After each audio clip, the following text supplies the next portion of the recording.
Think about the church people. For some reason or the other, we think we're immune to this virus. Is there anybody in here that's immune from HIV? Mean HIV can't happen to them? All right, so that's right where we're going to start the discussion this afternoon. Is there anybody that's sitting here in the congregation think that HIV could never happen to them? Remember, it's a discussion, so I want to hear from you as well. So the question is there anybody among us who thinks that HIV can never happen to them? Why or why not? Yes. I see your hand, sir. Oh, you are waving? It's good. So anybody can answer. Anybody can answer. You know what I mean? We're church people, you know. We're immune from a lot of things. So, Mama see you watching, you want answer. Tell me what you're thinking. We could have a roaming mic. Tell me what you think, sis. I see you looking at me like you want to say something. So the question is, can HIV affect me? Me not asking if it could affect my neighbor or anybody. Could it affect me? Yes, tell me why you think it can affect you. Uh-huh. Mm-hmm. Show you under the boss by. You there here, success? Oh, you're not here. Okay, I understand why you're showing you under the bus. Good. So, uh-huh. Uh-huh. Uh-huh. Man, I love this sister already. I really love this sister. Everybody heard what she mentioned? Sister Leah, you hear what she mentioned? You hear the forest part? Tell me what she said. What's the forest part? You hear the forest part? What she said about the forest part? If you go out and you thief something. Good. So, you know what I mean? Right there and then answers the question. The mere fact that we're in an intimate relationship and we're not Siamese twin, it can happen to us. I see the hand. All right, let me take you. Yes, we have a room in mind.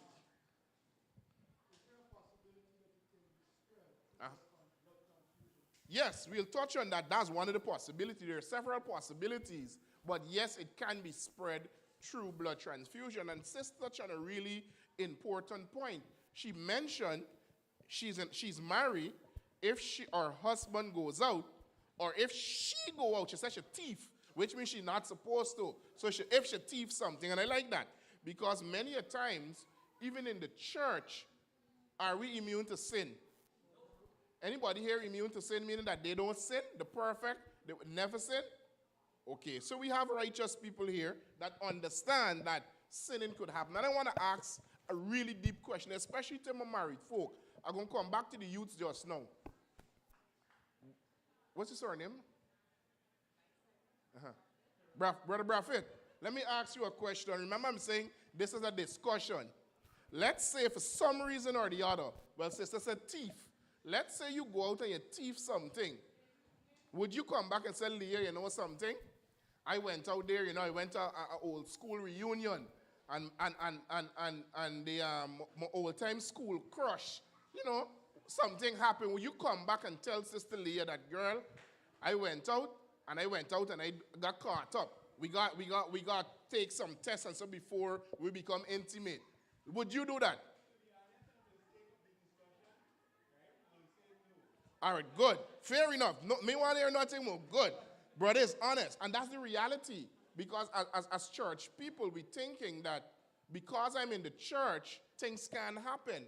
But the reality of it, if I go out and I had an affair, because I know the church people is going to look down on me, because I know there's a possibility that I can lose my marriage, I'm not coming home to say, you know, hon, I went out, I got caught up, and we need to know our status or we need to protect ourselves. And the thing about Adventists don't use contraceptive. Adventist married people believe that condoms is for wicked people. I got to talk it quiet. Y'all hear what I said?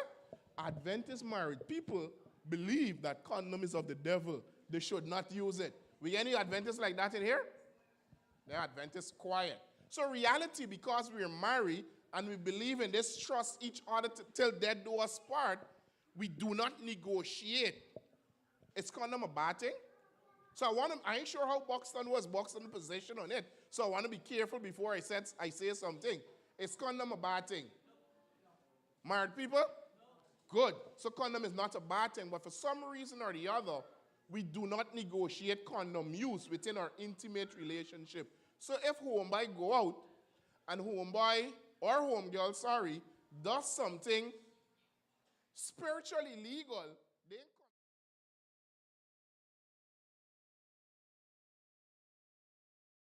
want a little bit. I might say, babes, tonight I'm tired. Though I never said I'm tired before. I said I'm tired tonight. It gonna pass. Tomorrow I get a headache. But you know something, I know my wife getting a little too suspicious, so I can't do nothing more. She wants it, I will go and give her, but you know something? The last thing I can say, let's use a what? If we don't use it, could I go and say, let we use one? What will happen? I ain't hearing y'all, y'all quiet. Remember this is a discussion. If we don't normally negotiate condom use in our relationship, as much as I want to protect her, what's going to happen? It's going to bring suspicion. So I can't keep making an excuse because, for God knows, brother probably is not the type to make the excuse. So it already brings suspicion when brother keeps saying he gets a headache or retired. So at some point, brother's going to give in. And obviously, if he pick up something on the outside, what's going to happen? He bring it home. So are we saying, let me ask, is church people immune from HIV? Is church people immune from HIV? All right, let me show another scenario. When last Buxton had a big crusade? Some time ago. The church involved in outside work, right? We go out, we put up a big tent, people come in, correct? Is it a requirement that when you come in, you got to do a health check? All right. So we go out, we put up a nice tent somewhere in one of the popular areas in the area, and we draw everybody. We draw the fancy conductor, the popular conductor. We draw the popular driver. We draw the sweet boy for the area. And we glad because you know why they're coming to church now. So brother coming to church. He probably spent 2 years in the church. He started playing the keyboard because he's a good musician. He's doing good. He started serving the Lord. He's sincere. So he's giving the Lord his life, you know. Sister, somebody who's been single for a long time, had your eyes from brother a long time. But because she know that the Bible said don't be unequally yoked, she ain't pursue it. But now he in the church and he's serving the Lord with his might. Sister girl decided that, you know something, this is my opportunity. The Lord sent him in the church for me. Probably it's so. She gone behind it, they get married. Boop, because brother had a life out there. Hold on, let me ask you. So when you go to crusade and you get transformed, physically you're transformed, your health, you got a clean bill of health. Man, y'all ain't talking to me, man. Y'all ain't talking to me. So I was a bad boy in the community. Everything that passed, brother, take it. Well, not brother then. You take it. But when you come to the Lord, that slate is wiped clean. Your health is clean. Good. So, good. See, he's in the church. This nice, decent pastor girl. See, he come with the history. They get married. What could happen? If he come with the history, what could happen? Exactly. So what I'm trying to establish is that we're not immune in the church. Many a times, we shelter under Christianity. And a lot of the times, persons right in the church are affected. Is that clear? Could I make it a little bit more clearer for you? So I'm saying to you, because, you know, the brother is the elder of the church. He's the head elder. The head elder, he don't sin no more. I could put my head on a black fee. Or my wife is the Sabbath school superintendent. I could put my head on a black for sure because, you know why? She's a Christian. She read her Bible every day. She's lead out in devotion worship. So she don't sin. Y'all hearing me? Oh, you good. So what I'm trying to establish before I get into the nitty-gritties, the church is not immune from these health conditions, including HIV and AIDS. Everybody clear on that? Yeah. Good. So, as I'm saying, this is a topic that is, in my opinion, is exhausted. It's been around for 30-something years. So at least everybody in here should have the basic knowledge of HIV. But I want to ask the question again. Because I'm not having sex, it means that I cannot contract HIV. So I'm listening to y'all. So, you know, them old people say this is them young people thing. It can't happen to me. You know, I'm celibate for 20 years now, so it can't happen to me. Y'all believe though? All right. So we're on the same track. HIV doesn't have a height, a class, a race, a ethnicity, HIV can happen to anybody. And I want that to get everybody to get clear because, again, because we're in the church, we're of the opinion that we are good. Because my husband is the pastor, he don't sin. Because my wife, there in the church since I know she in the area. I used to look at she used to go to Sabbath school. She turned she turned adventure, she turned Pathfinder, she turned master guy, she turned AYM and thing. She don't sin. So my wife, picture perfect. Think again. Everybody makes mistake. We're living in a sinful world, and HIV can affect any and everybody. HIV does not have a look. I can be standing here, and I could be very much HIV positive. There's a possibility that somebody in the congregation is HIV positive. HIV can affect any and every person. Do I have to be promiscuous? Do I have to be bad? Do I have to be a road runner for HIV to happen to me? Talk to me. Talk to me. I'm hearing, talk to me. You said no. Tell me why. Or why not?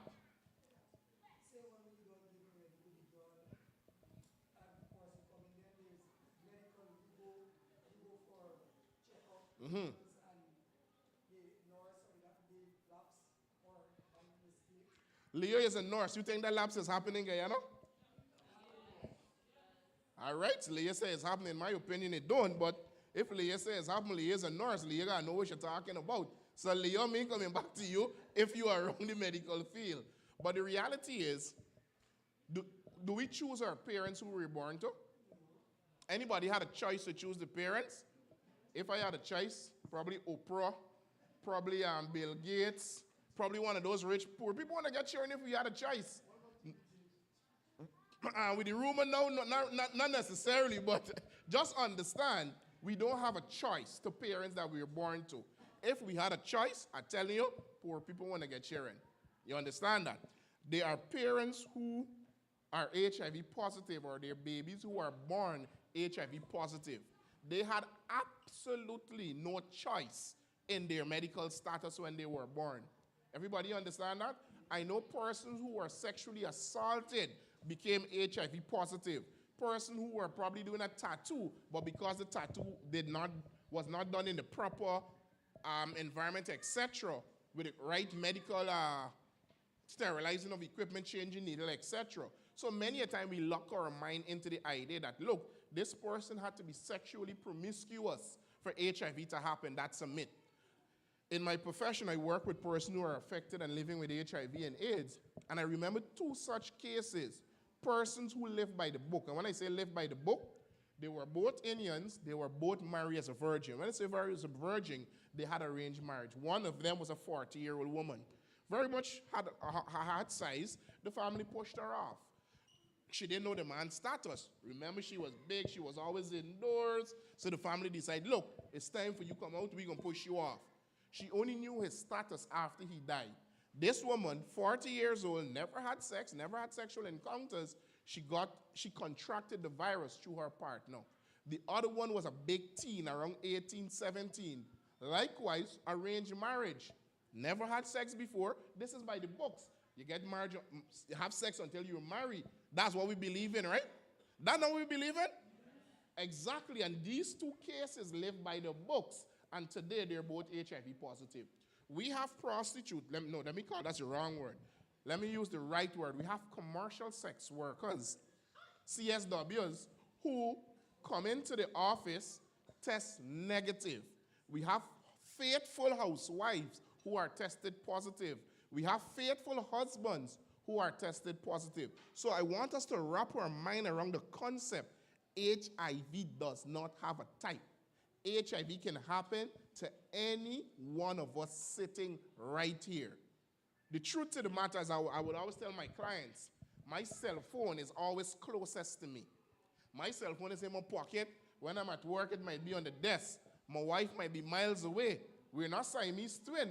While I would hope she's not doing anything nonsensical, the reality is I don't know. And as I proved the point, if you went out and you do foolishness, nobody's coming home to say, babes, I did this, because they're skeptical that the relationship is going to end. So at the end of the day, we all agree that HIV can happen to any one of us. Anybody has any other opinion that HIV can't happen to HIV not going to happen to you? Leo, you have a different opinion? So you believe it could happen to you?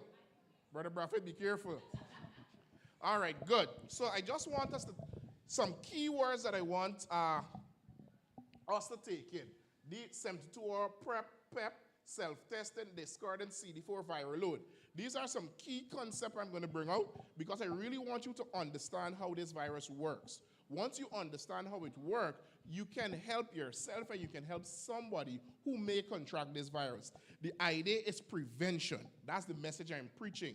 And if we follow our biblical, being faithful, doing all the other that we preach biblically, mutual faithfulness. And when I say faithful, I mean talk about the wife alone being faithful or the husband alone being faithful. It defeats the purpose because I could be faithful as daylight. Could we say that about our partners? This is not about us alone. This is about mutual faithfulness. Both persons being faithful. If both persons aren't faithful, we're defeating the purpose. It can happen. So one of the things I want us to understand, everybody can see the board? Everybody can see the board? If you can't see, it means that you're there too far. You need to come close, right? One of the things with HIV, somebody could be living 8 to 10 years with this virus without even knowing. Everybody hear me? How long did I say? On average, somebody could be living with this virus 8 to 10 years without knowing. The only way you'll know you're HIV positive is by doing an HIV test. Let me repeat that. The only way you'll know you're HIV positive is by doing an HIV test. There is nothing other than a test that will determine that you're positive. So I could be positive here and I won't know. Well, not me, you. Right? I'm saying this to say because I work in the field, I know my status.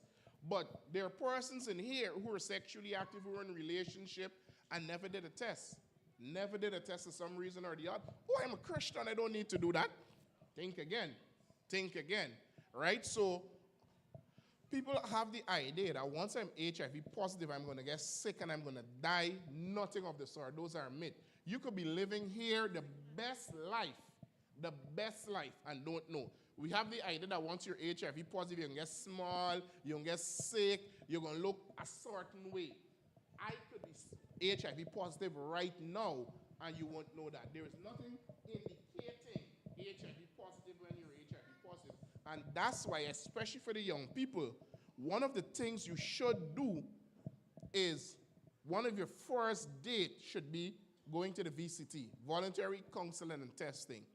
And I'm saying this to Sam, could I be real with you young people? Could I be real? Many a times, and this is more for society and not the church. The church has its own message. Sex, don't plan. Sex happens. Sex happens. You just find yourself in a compromising position. One thing leads to the other. But the good thing, this is good Adventist Christian that have good Adventist morals, that understand the dangers of being alone and going out on solo dates, etc. So sex not going to happen for the Adventist people, right? I don't know. You tell me. And that's why I'm saying, from the time you're thinking about marriage and you're thinking about a relationship, the first thing should be at the back of your head, let's us go and do a test. And what I say, what did I say? You go and do the test. And once your results good, I good. I've heard that a lot. Anybody have anything to say about that? Oh, my wife is required to do tests for her job, steady. So once she good, I know I good. Or my husband is required to do tests for his job. So I know I good because my part no good. Is that so? So that is not so. There's something that we call discordant couple. Discordant couple, that's one of the words I want you to learn this afternoon, is where one is positive and one is negative despite having unprotected sex. Let me repeat that. You didn't hear me? There's a concept that is called discordant couple. Discordant couple is one person is positive, the other is negative, despite having unprotected sex. And not because my status is negative means yours will be negative. That's why it's encouraged that both partners do a test. My results is my results. Your result may be very much different. So not because my partner is testing negative means, oh, I don't sleep around you, the only person I had all my life, because your results negative me. No, no, no, no, no. And I'm going to show you something a little later. As we go on, we'll talk once time permit. So one of the things, as I said, somebody could be living 8 to 10 years on average, right? And the thing about society usually look down on us when we have 2, 3 partners one time. Society usually, oh, she's a this or he's a that. But the thing about persons, what we don't consider is something that we call serial relationship. Anybody know a serial relationship? So let me tell you, over a lifetime, you might have had 5 partners. You never had 2 partners together. But over a lifetime, you would have had 5 partners. Serial relationship. We might look down on somebody that has 2 partners together one time, but in their lifetime, they had 3 relationships. You never had 2 partners one time, but you had a series of relationships that didn't work out, and over a lifetime, you had 5. You understand the point I'm getting at? So our mind is programmed to look down on, oh, they're promiscuous, they're doing all of these things, but not thinking about our own self. 5 sexual partners over a period of time, despite we never crisscross relationship. So we still have to consider serial relationship in the process, right? So there's 4 ways how somebody could get HIV. I know you know this, so I'm not going to tell you one. You tell me. The first one. Unprotected sexual intercourse. Good job. That's 1. I'm hearing blood transfusion. Good. 2. Birth, mother-to-child transmission. And mother-to-child transmission happens in 2 ways. One, either could be through birth or could be through breastfeeding. So let me explain this. So through delivery, it meant that she probably weren't going to clinic, she wasn't going to clinic, and et cetera, because we know today a positive mother could give birth to negative children. That's providing that she's been going to clinic, et cetera, But for whatever reason, that's one of the options from a mother to a child. But let's say during pregnancy, she was negative, which means she gave birth to a negative child. She's going to breastfeed that child. How long after, Leo, after you give birth, you can have sex? How long after? 6 weeks? Good. Average 6 weeks, right? So after 6 weeks, mommy started back having sex. But during the time that she could not have had sex or during pregnancy, daddy went outside and had a good time. Y'all following the script? Y'all following? So let me repeat. So at birth, she was not positive. Baby born negative. Clear on that just far? Daddy went outside because, mommy, the hormones, and she couldn't have sex. She didn't want to have sex. Daddy decided going out. During that period of him going out, he contracted the virus. She wasn't having sex up until after the 6th week of birth. She contracted that virus. But, she's a good Christian woman, so she never believed her husband would go outside. So, of course, she negotiating condom. She started having sex with the same man that went outside that she didn't know that he went out. She contracted the virus, but she's still breastfeeding baby. So she contracted the virus, and through the breast milk, baby contracts the virus. So despite she was negative during her pregnancy, and the thing about that, there is at least 2 HIV tests that is mandatory during pregnancy. So because she knows she tested negative during pregnancy, she ain't doing back a test no time soon because as a faithful wife, I'm the leader of the church. Nobody, she's highly faithful. So she ain't going back and do a test until probably she gets sick or until she gets pregnant again, and that's when she discovers her status. So she ain't going to do no test, but through that breast milk, baby become positive. So you understand the 2 concepts, either through delivery of itself or through breastfeeding. So we said unprotected sex, we said mother to child, we said blood transfusion, and the last one, sharing needles. Exactly. Sharing needles is very, very prevalent right in Guyana.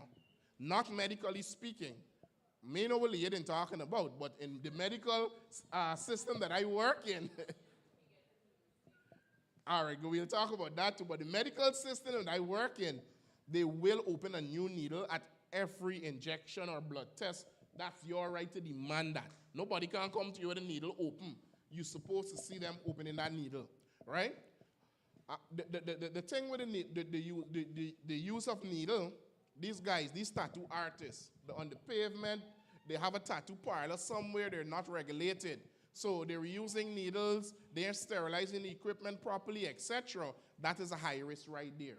You understand the point? So let me show you. Let's say, in one of these boys on the road, I gonna get my whole sleeve tattoo. This little school girl is Valentine, and she want to prove she loves her boyfriend. She going to get a small tattoo on her finger, her ring finger. You know what I mean? She's going to get the initials. She put it on her ring finger. She don't want nobody to see it. She just want a small initial to prove her love to him. So I up on the chair, he doing me whole sleeve. She lunchtime done. So from the time I slip out of that chair, she slipping, get your tattoo. He's changed the needle. He sterilized it. If I am positive, obviously within that quick succession, if we use that needle on her, she's going to become positive. She probably never had sex. Never had sex because she's probably planning on Valentine's Day she'll show him her true love, etc. You know the Cinderella stories. However, through that reuse of needle, it can be passed. In the developed country, which is more prevalent, these guys drug use. They reuse needle through drug using. So obviously that's also a method of transmission. That's the only form method that HIV can be passed on. What's it for? Y'all sleeping on me. What's it for? Unprotected sex. Blood transfusion, mother to child, sharing needles, reusing needles. Good. But I want to go a little further. There is 4 liquid that the body has that the virus is found in. Body has several types of liquid, but only 4 it is found in. The blood, smart, good, Semen, good. Let me pause right there. I like the word. Could anybody describe what is the semen? Not Leo. Anybody else can describe what is semen?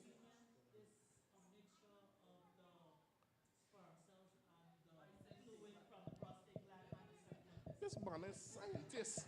This by one, make I bite up me tongue and ting and ting and ting. All right, good. Anybody disagree? So many a times, and I'm pretty sure there are persons in here who believe the semen and the sperms is the same thing. It is not. Let me repeat that, and that's why I'm happy that he mentioned semen. Semen and sperms, they're not the same thing. As a man, from the time you're mentally aroused or mentally stimulated, the penis becomes a little wet at the edge, what we call the pre-cum. That is the semen. The sperms actually swim through the semen to be released from the body. Independently, the sperm does not contain HIV. Independently. But as you rightfully mentioned, the semen is a mixture where the sperms mix with the semen to be released. Independently, the sperm does not contain HIV. However, the semen, which is the pre-cum that is there from the beginning, is what the virus is found in. Clear on that? So from the time intersection happened, regardless as if the person had an ejaculation or not, HIV could be transmitted. Y'all ain't listening to me. A lot of young people think that it's found in the sperm. So, we could have sex. Once he pull out before, I good. That's not the truth. From the time penis touch vagina, intersect vagina, transmission could occur. So we said blood, we said semen, vaginal fluid. This man is smart. This man could stand here with me. Good. So vaginal fluid or vaginal secretion is, again, just like how the man from the time he's mentally aroused, the body starts to work up. The vaginal fluid, vaginal secretion, is the same way. The woman does not have an orgasm, but in preparation, the body starts to prepare. So from the time she's mentally stimulated, the vagina becomes wet. That wet substance is what the virus is found in. It has nothing to do if the woman had an orgasm or not. So from the time penis touch vagina, you could be giving or you could be receiving. Everybody clear on that? And the last one is breast milk. So that's the 4 fluid. It's not found in perspiration. It's not found in tears. It's not found in saliva. It's not found in urine. So you don't have to worry about. The only 4 is what we just mentioned. And the truth to the matter, the virus cannot survive outside of the body. So you don't have to worry if I eat somebody, I hear she HIV since I was a little child, and I never eaten from she. You don't have to worry about that. The virus cannot live outside. So you know when we grating coconut the old time way, what's happened? You just grate up your finger. So if you ever eat coconut from people, you might be eating some flesh and some blood in there. Because the old time way of grating coconut, once you're grating coconut, you're grating your finger. Clear on that?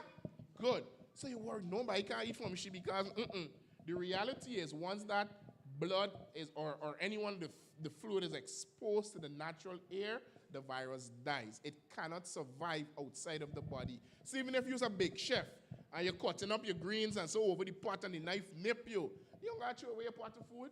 The virus cannot survive outside of the human body.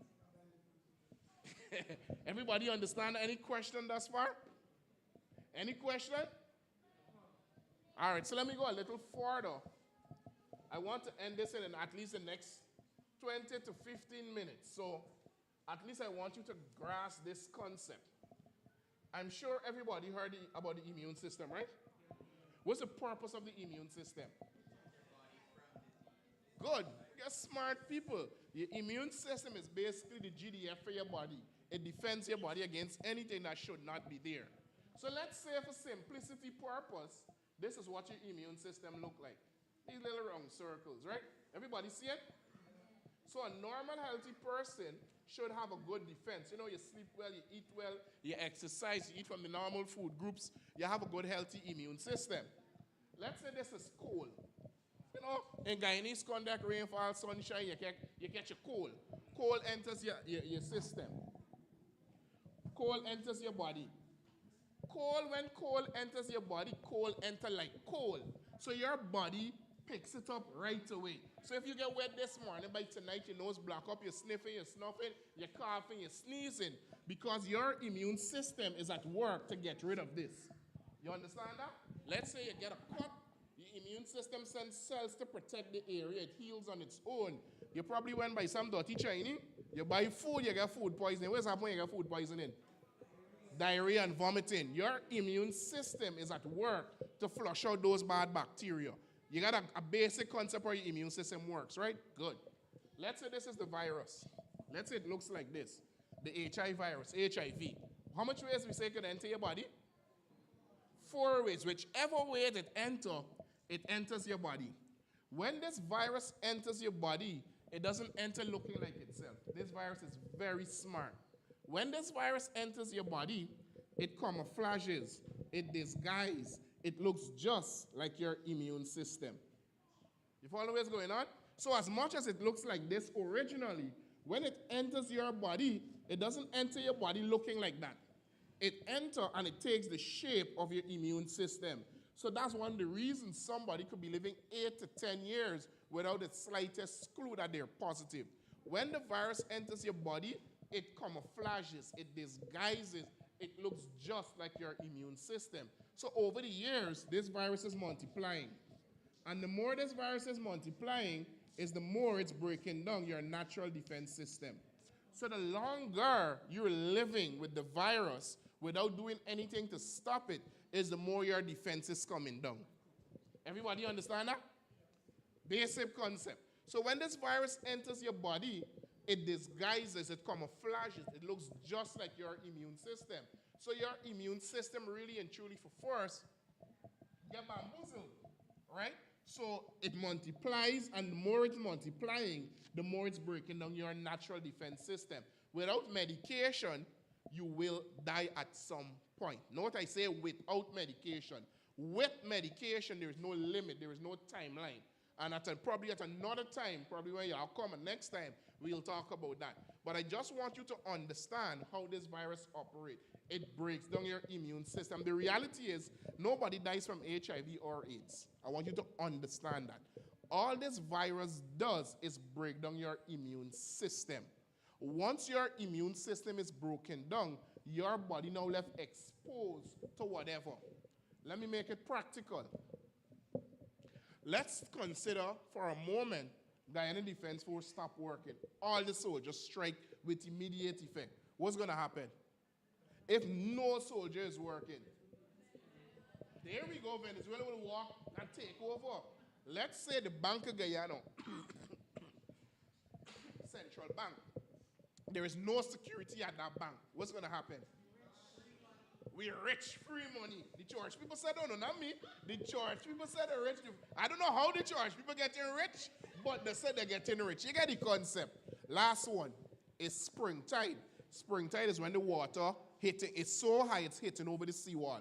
it's spring tide and the whole East Coast seawall break away. What's going to happen? Exactly. What I'm trying to establish here is once a defense system is broken down, something chaotic happens. Once any defense system is broken, something chaotic happens. So if you allow this virus to break down your immune system, it's the same chaos that happens to your body. You're going to be fat like this, you'll get fine like this. You could have had nice clear skin, you're going to start your hair could have been long to your toe, it's going to fall off. You could have had a 20/20 vision, you could go blind. You could get a stroke until death steps in. But that don't happen at this stage. At this stage, there is absolutely no sign and symptom. The only thing that happens basically is a cold and flu as soon as infection occur. But we living in Guyana, cold and flu is normal. You understand? You got a cold and flu within 2-3 days, it's gone, you good to go, nothing else after. But when you reach the second stage we call AIDS, everything goes wrong. When I say everything, I mean everything goes wrong. At that stage is where your body starts to show sign that something is happening. So at this first stage, the girl might be looking rosy, the most rosy out of the bunch. She could be HIV positive. The guy might look the cutest that you've ever seen. He could be HIV positive. HIV does not have a look. It does not have a type. It can happen to anybody once you're not careful enough. So at this second stage, you know, we always hear AIDS, AIDS, AIDS, but AIDS has a meaning. The A stands for acquire. Acquire, what acquire mean? Something that I work to achieve. I acquire my own home, I work to achieve it. Acquire a new car, I work. Acquire simply means something that I work towards achieving. We know what the I mean. Immune. Deficiency, the D. What deficiency mean? The lack of something. See, if we put the I and the D together, immune deficiency, what it means? Exactly. Your body is now lacking defense cells. And that's where the S comes in. If your body now starts to lack defense cells or the immune system is so compromised, the S, the syndrome is a collection of signs. So that's where everything goes wrong. And that's why when somebody is at the 8th stage, there are many indicators to tell you that something is wrong. Again, you start losing rapid weight without any particular reason. You start getting blind. You could get a stroke here, loss. Every single bad thing you can think about happens at the 8th stage. So remember, you could be living your best life at this stage here, not knowing. And that's why it's important that everybody have a test. If you're married, so you know that you're faithful, at least do it annually. If you know that both of you are faithful, at least a day at night, a day at day, y'all be walking and do this thing together. There's nothing to fear. Because the reality is, as I said before, your partner would not come and tell you they had a slip up or they had a mishap. HIV is preventable. However, it comes down to me. I have to take responsibility. But let me ask you this something. Leo, let me say you're faithful as daylight. And tomorrow, you're working in the medical field, you don't get no accidental needle stick or nothing. And you wake up, probably pregnancy, you decide, okay, you realize you're HIV positive. Would you bring Brother Braffett? And why? I'm putting you on the spot, I know. But let's be practical. You're faithful as daylight. You know, you're working in no medical field. You didn't get no accidental needle stick. The only person you ever know is your husband. You had no other person, nothing. The only person you know is Brother Braffett. Would you blame him? Of course, exactly. But the reality is, and I want us to understand, because that's the first reaction as human beings, what we do. We blame our partner or partners. But the reality is, I have a responsibility to myself. I want you to understand that. I have a responsibility. Yes, you're married. You know, we hear about the trust and I love you to the dirt you walk on, and we even take the married vow until death do us part, etc., until we reach a close death and we walk away from our partner. But the reality is, I have a responsibility to protect me. And I usually use a simple rule of thumb that I'm going to demonstrate here with you today. Brother James, if I offer you this phone, right, and you tell me you don't want this phone, could I tell the church I give you a phone? Let me repeat that. I offer you this phone. You tell me you don't want it. Man, brother, your phone outdated. I get the iPhone 15. I don't need your phone. could I tell the church I give you a phone? No, me ain't lying. Me ain't lying. You did not accept it. Could I tell them I give it to you? No, no, no, no, no, no, no, no. I cannot give it to you unless you accept. The most it would leave is as an offer. I offer you it. In order for me to give you something, it takes two. I offer and you accept. Everybody understand that? I cannot give something to somebody unless they accept it. Let's be practical. HIV. I cannot give HIV to somebody unless they accept it. I know I might get stoned for this. I accept HIV but not by not knowing my partner's status. I accept HIV by trusting my partner with everything I have. The reality is, as I said, we're not Siamese twin. We're not, which means we're conjoined. Everywhere you go, I go. We're not. And the reality is, as we already established, sister, you might thief something. And if you thief, you don't come in home and tell your partner you thief. And that's why it's okay randomly. Okay, let me go and do an HIV test. Partner, let me go along. You know, we're faithful. We're in this relationship for the last 10 years. There's nothing for us to hide. We should know, our body's the temple. We're supposed to be taking care of it. And part of taking care of it is knowing our entire health status. So nothing should stop you from doing an HIV test to know your status. Everybody understand that? You think you could blame your partner still, yeah? Think about it for yourself.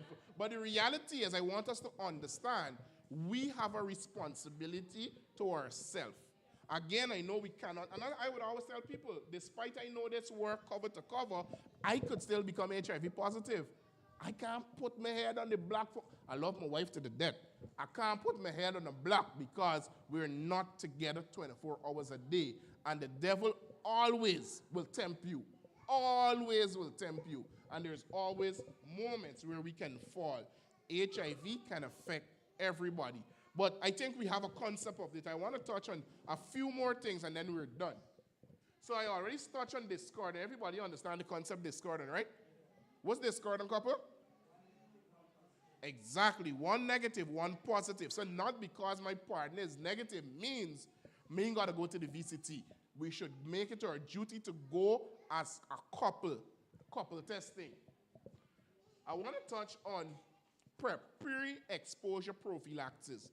HIV medication has so much improved today that we can prevent person from becoming positive. Y'all didn't hear me. So let me say it in this way. There's HIV prevention tablet. Y'all hear about it? So there are tablets to treat HIV and there's tablets to prevent HIV, meaning you can prevent HIV by using these tablets. So let me say this. So first of all, it was only in the medical field that you could have gotten prevention tablet, meaning you had an accidental needle stick, blood spill in your eyes, or you were raped. Only then you were given prevention tablet. But prevention tablet is now available to every single individual free of charge in Guyana. Y'all didn't hear me. I'm saying HIV prevention tablet is available to every single Guyanese. Well, I shouldn't say Guyanese. Anybody that come in the 83,000 square mile. Because if anyone go to the hospital, they'll get it free as well. So anybody that lives within this 83,000 square mile, it's available free of charge. Let me explain how that works. So let's say, as Christian, we don't go out, we don't party, we don't have mishaps.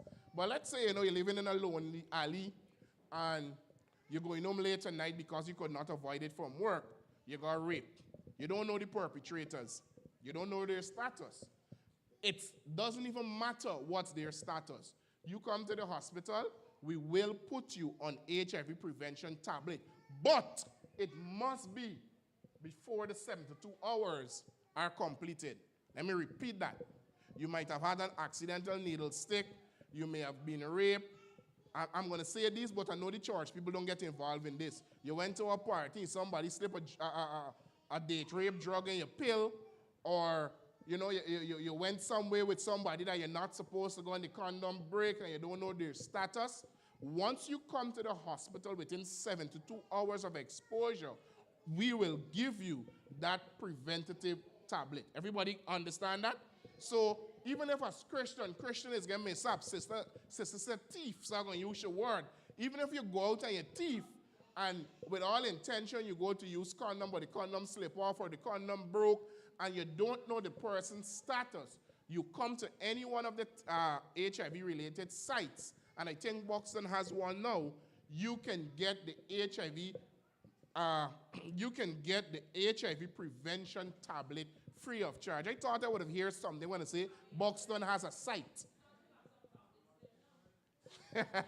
So as I'm saying, Buxton has an HIV, what we call the family clinic. So there is a site located right in Buxton, but of course, I'm not going to say it's located X. And everybody that walk into the clinic, the villagers watching as if everybody going to the clinic is HIV. No. So there are systems right in this village that you can get. Any one of your health centers, you go, and even if they don't have it, they will direct you to any one of those locations. Everybody understand that? So that is, so pre-exposure, sorry, that's post-exposure I explained. You're already exposed, it has to be within the 72 hours. Pre-exposure. Pre-exposure is not so much for the church, but it's for more educational purpose. So you're not yet exposed to HIV, but you're going out to have a good time, and you don't know what you may come into contact with. We can still give you an HIV-related medication that even if you come into contact with the virus, it would not develop in your system. But that's not for the church people. The church people don't go out and have wild, crazy parties and get drunk and wake up in strange rooms and don't know. So that pre-exposure may not necessarily be for you. However, let's say you have a partner who is positive, but you love the partner to the death, and you don't left in your partner, we'll give it to you. So that's one way of keeping your status negative.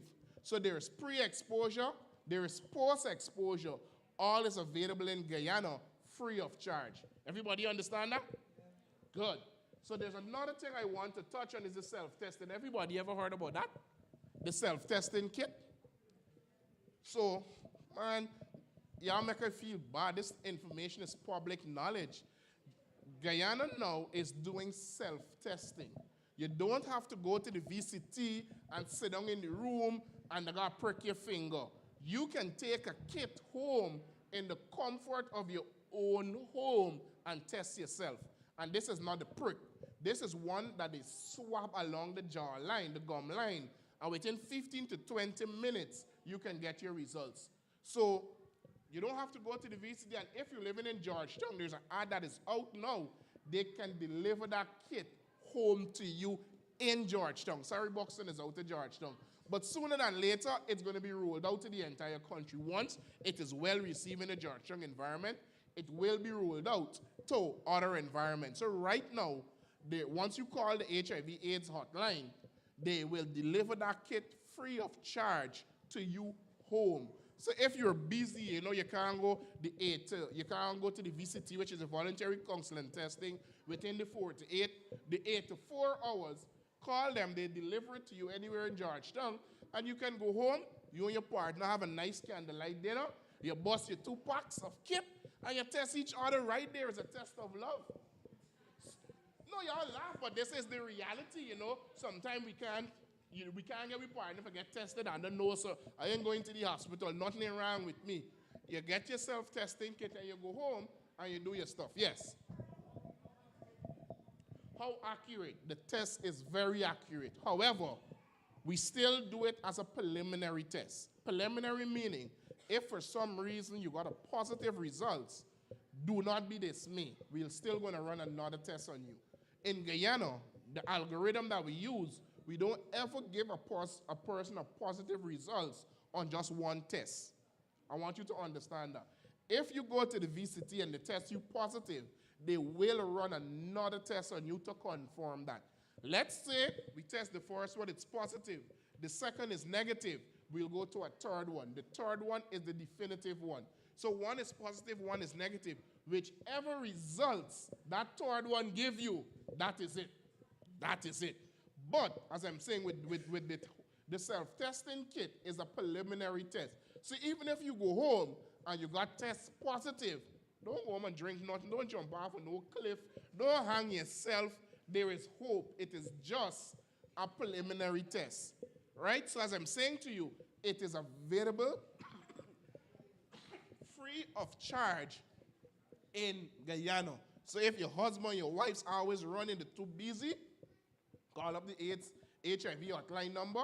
I can't remember it out of my head, but it's listed. It's all over the internet, and they will deliver it to you right in Georgetown. Any question? Yes, Leo?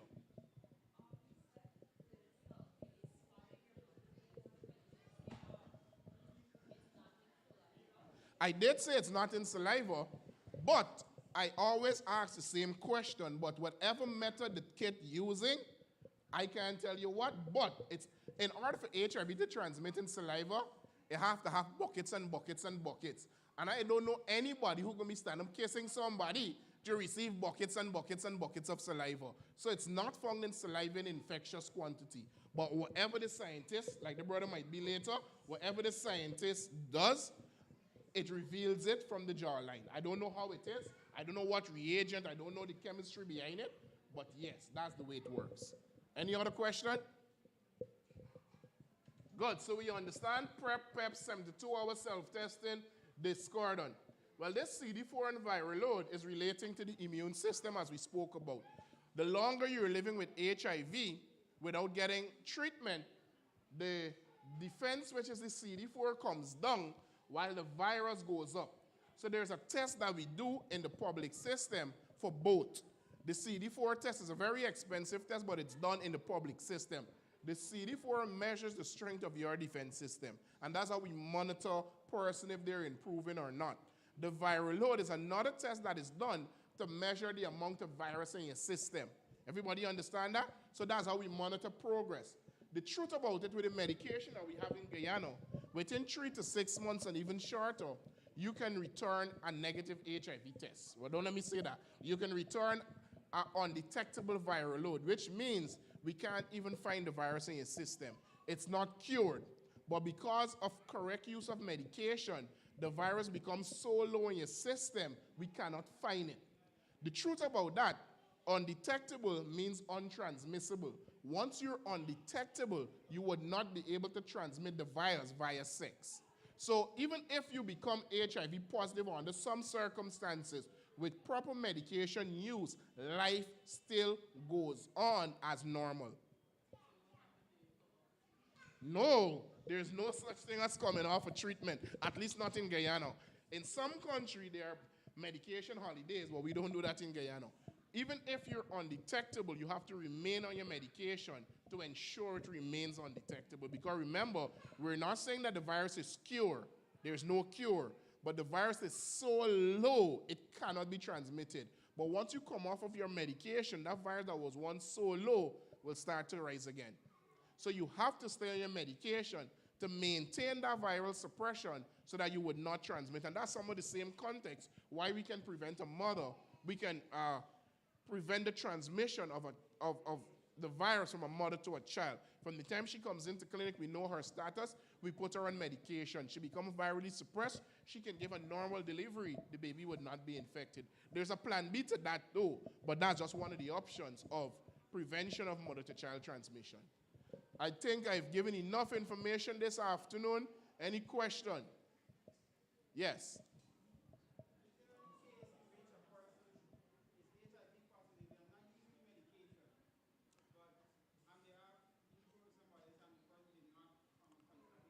Many such cases. That's why we were talking about earlier discordant couple. Discordant couple is where one person is positive and one is negative despite of unprotected sex. So what I wanted to say, there is no guarantee that because I slept with somebody who's HIV positive, it means that I am positive. The only way of determining that is by doing an HIV test. So yes, there are many such cases where somebody is positive and did not transmit the virus. For two simple reasons. One, they're discordant, or two, they're undetectable. Remember we said if the virus is so low, they can have unprotected sex and would not infect their partner. So there are several ways that that could happen.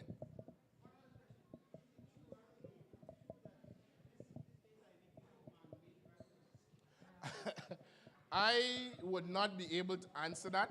The farthest my knowledge go with that, and this is in a lot of literatures and so, the closer, they say it came from the chimpanzee or the monkey basically. They said in certain parts of the world, there are certain tribes that had sex with animals. The closest to it is the simian virus, they call it, that was found in monkeys. But because persons had sex with monkeys and then went home and have sex with their family, that virus mutated from simian to human. Hence, we have HIV today, human immunovirus. So that's the closest. It was based on knowledge, based on what's on the books.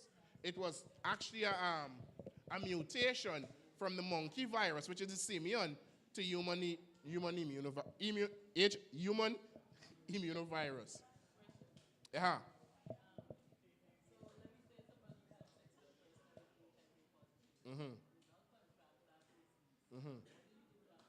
Which person? Life goes on. If they didn't contract it, there's no need for anything. There are a very small percentage of persons that are able, for some reason or the other, to fight off the virus on their own. A very, very small percentage. Very, very small. They're almost like they would call it immune to the virus. So even if they, sorry, even if they come into contact with the virus, it would not affect them. Very small percentage, right? So we don't know which percentage we fall in, and that's why we need to follow our message, mutual faithfulness. There's no sex before marriage in the Adventist church. However, let me ask the youth something. I want to ask this morning. Let's say you're about to get married. This young lady, she's a virgin. She's about 17, 18. Virgin. Never had sex. Do you think you still need to do an HIV test with her? Tell me why. Or why not?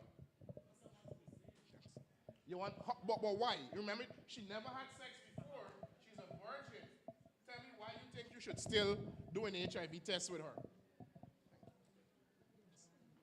Anybody? Let me get the youth first. Yes. Mm-hmm. Could you get, look, I want everybody here. Good job. Good job. Well, I said it's because you give 4 ways, but sexual intercourse is only one. So the other 3 ways can also cause the young lady to be contaminated with the virus. So many a times we just link HIV to sexual intercourse, but she could have very much born with the virus. Very much born with the virus. Never had sex. Virgin as we call it, but she could very much still be positive.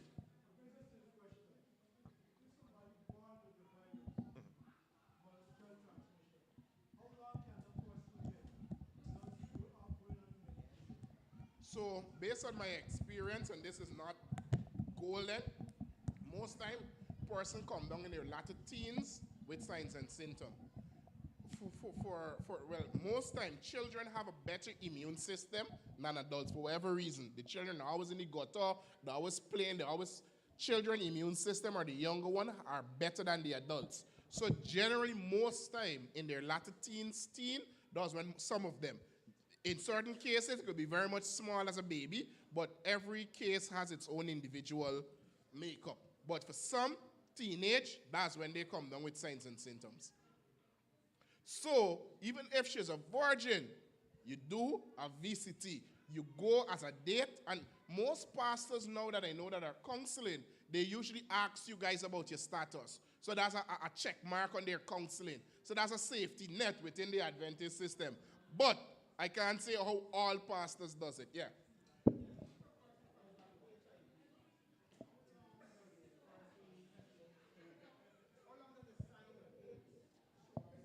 Anybody want to answer that question?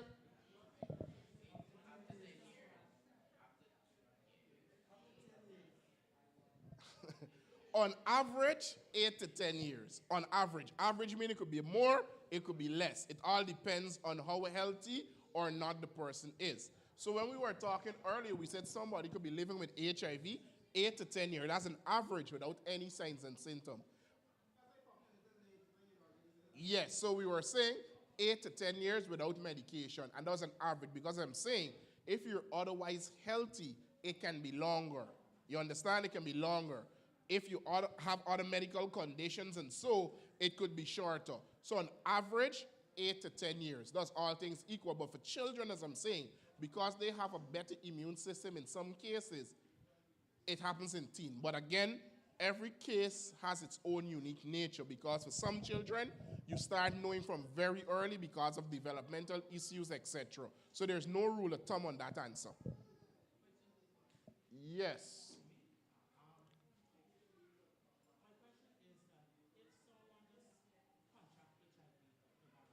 Mm-hmm.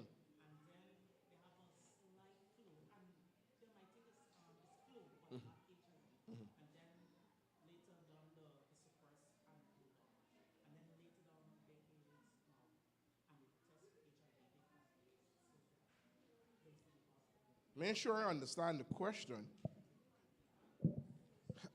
Repeat it for me.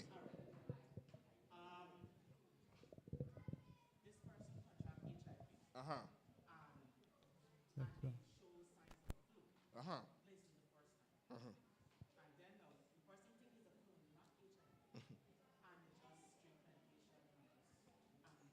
Move on with life. Mm-hmm.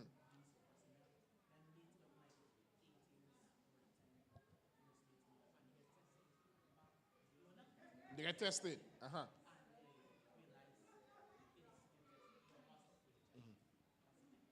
If that's it, meaning death. Yeah, that's what I'm saying. That's how a lot of times person only find out their status at the point when they're sick because they don't usually do an HIV test. So as I'm saying, many a time in Guyana context, a cold and flu is normal. Let me be careful here. Because I want the next time you get a cold and flu symptom, you're thinking it's HIV. I'm not saying a cold and flu symptom means HIV. But generally, because our body is so unique, our body gives us sign. So generally, when somebody a new infection, your body's kind of a cold and flu, but that goes away till years after you don't know nothing happened to you. And if you don't do regular HIV checks, it might be until you become pregnant, which is mandatory to do one, or it's required to do one, or until you fall sick 10 years after. And that's why I usually work with my patient not to blame anybody, because you could have infected 3, 4, 5 persons along the line in serial relationship because you never did a test, you don't know it's there, and you're moving on with your life. And that's why it's required at least once or twice every year. Church people, HIV could affect you. Don't be naive. Get your checkup. Nothing is wrong with going to the VCT and doing an annual checkup and getting your test done. The pastor is a human being. He can err. The head elder, who's the head elder? He's not here? He frightened for race. Brother head elder, you're a human being too. You know what I mean? I'm a human being, the men's ministry leader. We're human beings, and we can make mistakes. And there's some mistakes that are irreversible. I want you to understand that. And that's why it's important to get yourself checked. Even if, sister, even if the head elder is your husband, go and do a test. Sister and brother, if Sister Leah, even if your husband is the technical guy, do a test. Brother Braffett, even if your sister in the medical field, do a test. Know your status. The idea is know your status. It can make a world of difference. Brother French, you're laughing. You immune from HIV? I see you laughing. I wonder if you're immune from HIV. Huh? All right. So if you isolate, men do get raped, right? In Guyana. It mightn't be prevalent, but if you're following the PDD saga, you know what I mean? No, I want us to understand this, and this is very much serious as much it might be jovial. A lot of things happen to men, but because it's so taboo, they would not come out and say this. Men are raped too. You go out, you left your drink around, somebody slips something in it. It don't only happen to females, and I want us to understand this. They gone out to a staff function, somebody slips something into their drink. they're knocked out cold. They don't know what is happening. It happens to male just as much as female. But the male now going to talk that he wake up in a strange bed and he wake up in pain and he don't know what's happening to you, brother French. Just be careful. So the HIV can happen to anybody, regardless of how careful we are. Even if it happens, I want us to understand it's not the end of the road. There is treatment. There is a whole host of care involved. Just reach out to the right personnel. If there's no other question, I think we've had enough. Yes, Brother El. Yes, there's a great big link to HIV and TB. So persons who are HIV positive or has any immunocompromising infection. Immunocompromising meaning anything that has the potential of breaking down your immune system. But HIV is such that it has what we call opportunistic infection. Opportunistic infection are infection that don't usually happen to you when you're healthy, but it holds on to you when your immune system is weaker. TB is one of such opportunistic infection. So in the medical field, once somebody is HIV positive, they will be screened for TB. Because let me make it practical. Let's say we have an open flame here and we throw gas on it. What's going to happen? It's going to, bigger. That's the effect with HIV and TB. Once somebody is HIV positive and they contract TB, their health goes down extremely faster because it's an opportunistic infection. So yes, there's a great big, it doesn't mean that because you're HIV, you will be TB, you will contract TB, or because you have TB, you'll contract HIV. But because you're immunosuppressed, you are more at risk for contracting TB or any other of the opportunistic infections. Yes. Okay, so he's asking if to go to the VCT, you have to pay. In Guyana, any government service is free, but most government services is free. And HIV testing, which is voluntary counseling testing, is free once it's a government site. In the private side, you might pay the most at $2,500 like Eureka and these places, but the place with the private side, they really don't give you counseling. They test you, they give you results. If you're going to jump in front of a truck, they ain't key. With the public system, we have pre and post counseling. So it prepares you for any eventuality. So if you know that you're at risk, which all of us are at risk, go to the public site where you get counseling before and after, rather than you pay your money for the just dump a news on you that probably you didn't expect. So it's free, not at every site, but all public site, yes. Yes. So, including the self-testing kit. Yes, Brett?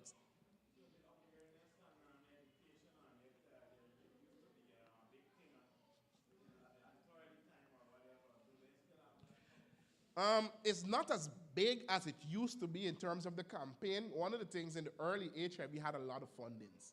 All these international organizations was dumping money into it. Some money was, as we call it, Doro in Guyana. So every time you turn the TV, something HIV, but then you put on the radio, so now you pass everybody doing HIV work. But because funding has so dried up, it's now government business. It's not as prevalent, but there are ads. There are campaigns like this. A lot of people go to different churches, schools, there is it, but it's not as how it used to be before. Very much prevalent. Very, very much prevalent. Infection is happening. Last week at work, I had about 5 new cases. And 5 new cases, none of them were related to each other. So if they weren't related to each other, there's 5 more or even more out there. Understand the point? And this is just one site. There's several sites around. So HIV is still a thing in Guyana. HIV operates like GT&T. So our GT&T, you could be in Georgetown and you get connected to Borabis, you get connected to Canada. One of the things I usually say for the young people, your wife working at Pegasus Hotel or Marriott Hotel, they got all these fancy guys that's coming and just want a one-night sport. So the sport is some big money. They drop the dump on you, you come home with your family. They come from the UK, they come from the Netherlands, they come from China. but they connect with you right in Guyana, and now you start connecting to other people. I think GT in tier 1 week, you connecting to me. Add that I connect to you, you connect to me. One of them network had it. That's how the virus operate. Because we like connect, it keep passing from persons to person. But I can put a stop to it. I have to be faithful. My partner has to be faithful, and we can stop it right at our household. But in order for it to stop at our household, mutual faithfulness. Because, brother, you could be as faithful as daylight. If your wife going out, you're as exposed as a woman on the street. Good. How we doing with time? 5:20. Sorry? So, I'm going to tell you both. It's going up and it's going down. For the reporting purposes, things could always look good. People could always make the numbers look good because they want the country look good. So it might be going down. Oh, we're having fewer and fewer testing. But that could be influenced by so much things. So the cases might be going up, but you report showing it going down because one, you might be testing less. You might not be testing in the right areas. So for me, I don't work in the M&E department. So I'm going to tell you, because of the hard work, it should be going down. But because it's human and the human race and all these big parties we's getting, when they show the all-black party and he bring in all these different singers wherever they be, and people are, somebody says, Skank? All right, good. All these big artists that they're coming in, right now we get Rodeo and Let Them. Just now we get a set of different parties that's happening. People going out, they're drinking, they're reveling. Things happen to people in their drunken state. People do things that they don't otherwise do when they're sober. So it will always have that catchment that happens. Yeah, of course. HIV doesn't have a geographical location to say, oh, it happened in Guyana. Venezuelan come in with the very much same stuff. They have a lot of Venezuelan commercial sex workers on the street. You understand? And obviously, even if they didn't come with it, these men, and let's be honest, there are some people, or there's in the business, they pay more not to use condoms. So if I'm looking for business and this man doesn't want to use condom, my price automatically gone up. So if I'm looking for money, I want everybody not to want to use a condom. And obviously if you're using a condom, several things could happen. And those commercial sex workers are a hub, because in one night they might have 5, 6, 7 partners. They might be positive. We have a lot of positive commercial sex workers. Even to the MSM community, men who sleep with men. And we don't call it gay because not everybody identifies as gay. So they might be well sleeping with a man, but they still identify as a man. They still get a wife home, so we call them MSM. Men who sleep with men. There's a lot of MSM who are positive doing commercial sex work. And a lot of, I'm going to say faithful, but a lot of straight men go and have sex with these male sex workers.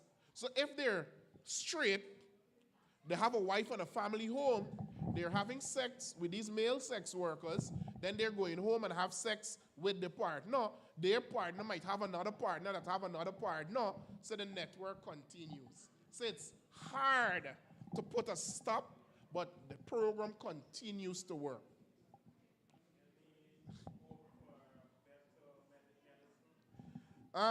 Guyana has some of the best medication.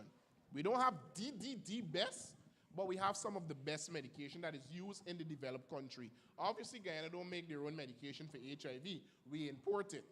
It's free throughout the length and breadth of Guyana. One of those bottles of medication is about 30,000 Guyana dollar that is made free to persons who are living with HIV. Third, so we have people that come back from Suriname. We have people that come back from Barbados. We have people that come, because if you're not a national of those countries, you got to pay. Guyana is the only free for all. You could come from anywhere and get everything free. But once you're not a national of those countries, you got to pay. So many a times it's cheaper to fly back home, get a 6-month supply, and go back. The medication is expensive, but it's free throughout the length and breadth of Guyana. We have a few private sites that does HIV work, Balwan Singh, Mercy Hospital, David Memorial, but the medication is still free despite it's at a private site. So throughout the length and breadth of Guyana, you do not have to pay for any HIV medication. So if you go to the private site, you're going to pay a consultation fee. If you get a skin rash, you're going to pay for the cream. In the public system, everything is free. In the private system, the only thing that is free is the medication. Nowhere in Guyana you can go with a prescription to buy HIV-related medication. Free throughout the length and breadth of Guyana. So, any other question? If not, thank you for listening. I'm hoping at least that you at least learn one thing. And even if you didn't learn one thing, at least you're reminded that I have to protect me. VCT in Guyana is free. When people coming around to do testing, know your status. Don't go, it's better to go with your partner, but don't depend on your partner's results. Learn to protect you. And nothing is wrong with negotiating condom use, even in your marriage. Because the reality is, if you know you have a partner that has a weakness in certain area, protect yourself. Old people say prevention is better than, there you go. So,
could somebody raise that song for us?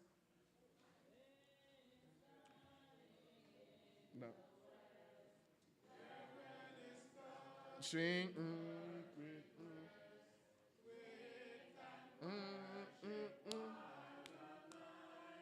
Set your evening lamp alight through all the sky. Holy, holy, holy, Lord God of hosts. Heaven and earth are full of thee. Heaven and earth are praising thee, O Lord Most High.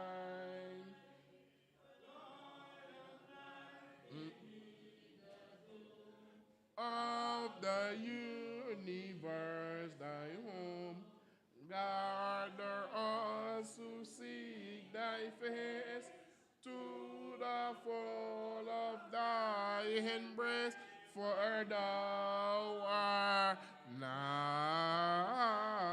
Holy, holy, holy, Lord God of hosts.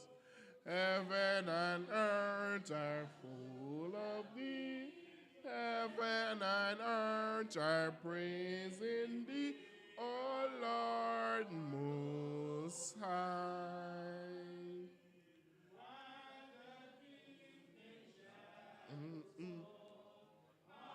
Of love enfolding all through the glory and the grace of the star that veil thy face, our hearts are set. Holy, holy, holy, Lord God of hosts. Heaven and earth are of thee. Heaven and earth are praising thee, O Lord Most High. Ever from her side, past the star, the day, the night, Lord of angels.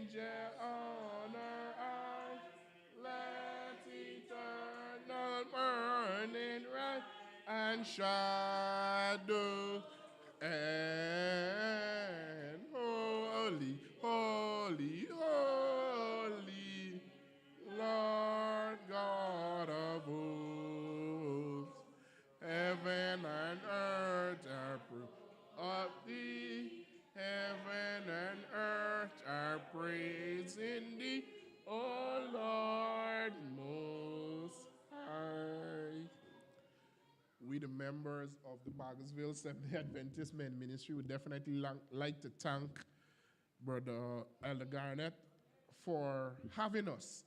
Of course, I think I've already given a date to him when we're willing to receive you guys, but of course it's tentative based on your program. So in our yearly calendar, we have a part where we're hoping to receive, well, I don't want to say the church, but the church is invited, but of course men ministry. So we definitely like to thank the membership through the men ministry department for having us, and we hope that today was definitely an opportunity that we had as fellow believers and we could have shared with each other. So thank you for having us. Thank you. Right. Yes, ma'am. So I must say, on behalf of the Buxton SDA, the eldership, the leadership, and the membership, we're very thankful. And we can put our hands together for our brothers from Bargersville. Come on, we can do better than that.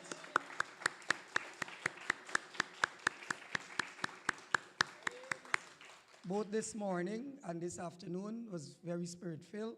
It was edifying and educational, but most of all, the fellowship. And we will let you know, instead in the last quarter, we will set the date so that you will know when we will be returning. I think we'll do it as the men, and then Life Spear going forward. Going forward, another program we'll use Family Life, and then we'll do the church together, right? And we must say that it is a pleasure, and we hope that not just only here, that we can team up too and go other places. So I must say thank you very much.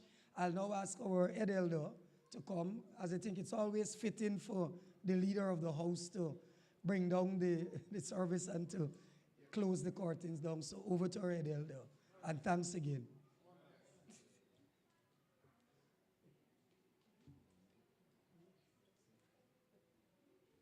Let's bow heads. Our dear Heavenly Father, we are thankful to you again for allowing us to be in your courts. We spend this entire day in your presence. Thank you for the blessings of the Sabbath. Thank you for the brethren who came from Bargersville and the men who spent time here with us. We know that our relationship has been developed, and we know that we had a wonderful time here together. We thank you for the message and for the afternoon activity as well. I guess we have learned so much. Thank you for allowing them to be here. It was a pleasure indeed, Lord, and we pray that we will continue to grow from strength to strength as men, and we will continue to embrace your word. Continue to bless each one, be with them as they travel back. Grant them safe passage to their places of abode, and watch between us while we are separated from each other, and grant us the privilege to meet again.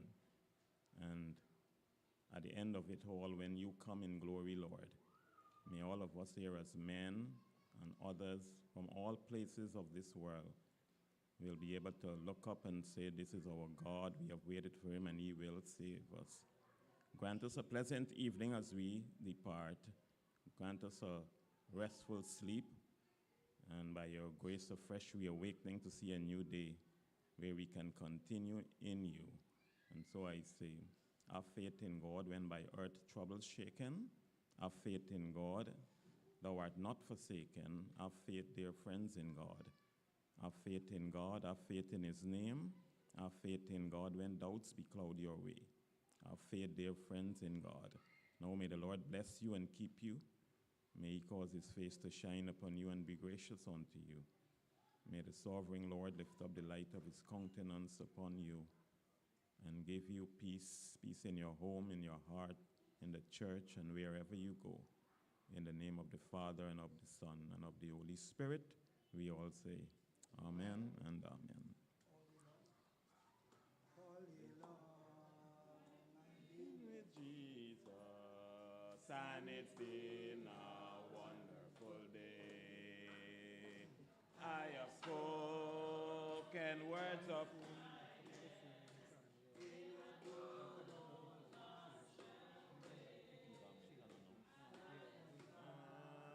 I'm just one step higher, and I know what I have done wrong.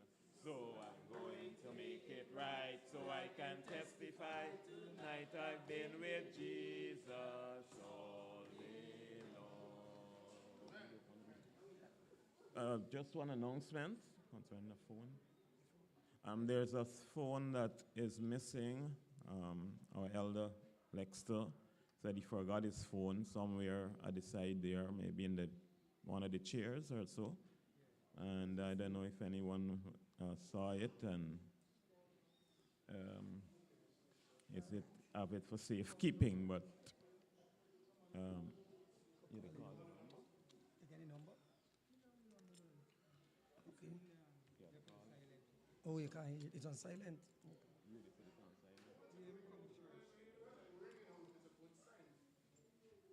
Oh, it was put on silence. It was put on silence, so you won't hear it. But that is the announcement.